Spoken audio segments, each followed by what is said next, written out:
हाँ बहुत कष्ट है, कर्जा भी बढ़ गया, तकलीफें भी बढ़ गई, बहुत दुख भी बढ़ रहा है, कहीं परिवार सही नहीं चल रहा है, तो प्रयास करते रहा करो। हफ्ते में एक बार एक चावल का दाना जल के पात्र में डाल लिया, एक काली मिर्च जल के पात्र में डाल ली और उस जल को ले गए, थोड़ा सा चंदन का छींटा डाल दिया, ले जाकर शिव जी को समर्पित कर दिया। शंकर को जल चढ़ाने के लिए 5 स्थान हैं जहां शिव को जल चढ़ाया जाता है और शंकर उस जल को स्वीकार करते हैं, जिसको पंचगंगा कहा गया। 5 स्थान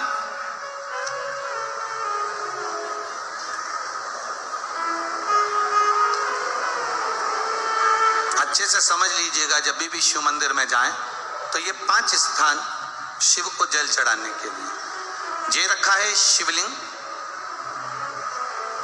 गोल जलाधारी, ये चरण जहां से पानी नीचे की ओर जाता है। शंकर भगवान के 13 बच्चे हैं, 13 की 13 बच्चे, शिव जी का संपूर्ण परिवार, 33 कोटि देवता, 64 योगनियां, सब शिवलिंग के आसपास में।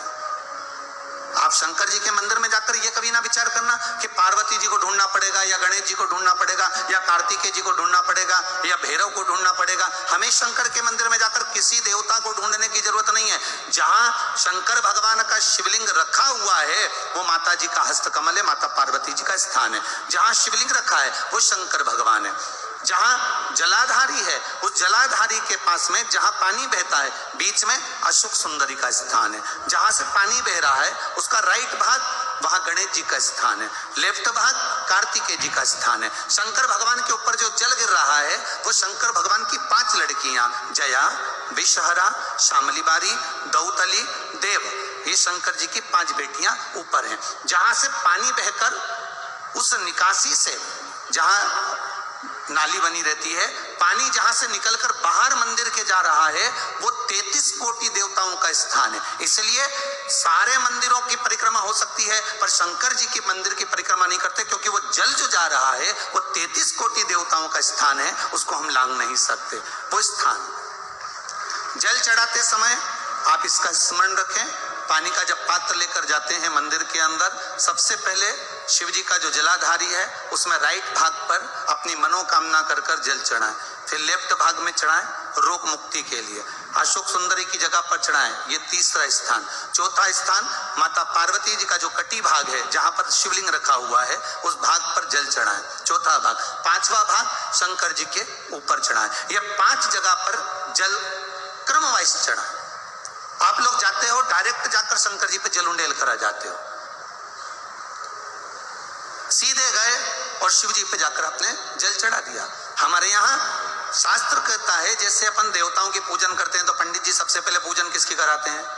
जम के बोलो जरा, गणेश जी की।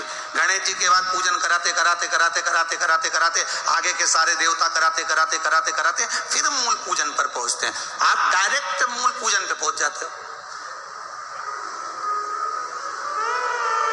और सरल भाषा में समझ लो, जितनी सरल भाषा में समझोगे ना उतना अपने जीवन में उतर जाएगा। इस छत के ऊपर आपको चढ़ना है, निशानी रखी है,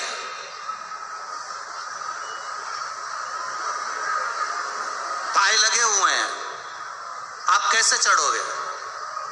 एक एक पाए पर पांव रखकर चढ़ोगे कि डायरेक्ट पहला पे रखोगे आखिरी पर?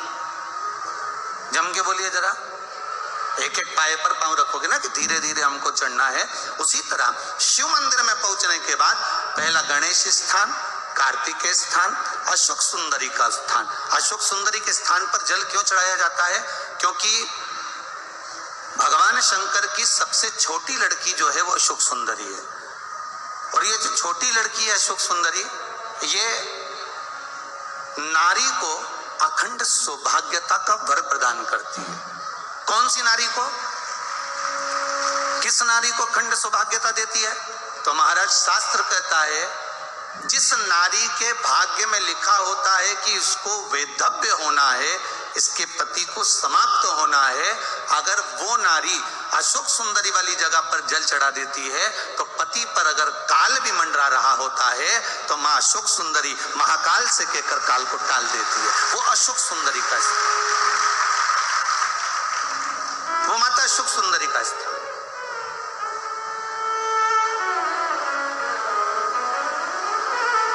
जल चढ़ाने का एक नियम है। यहाँ जल चढ़ाया, फिर कार्तिकेय बाबा को चढ़ाया, फिर अशोक सुंदरी को चढ़ाया, फिर कटी भाग पर।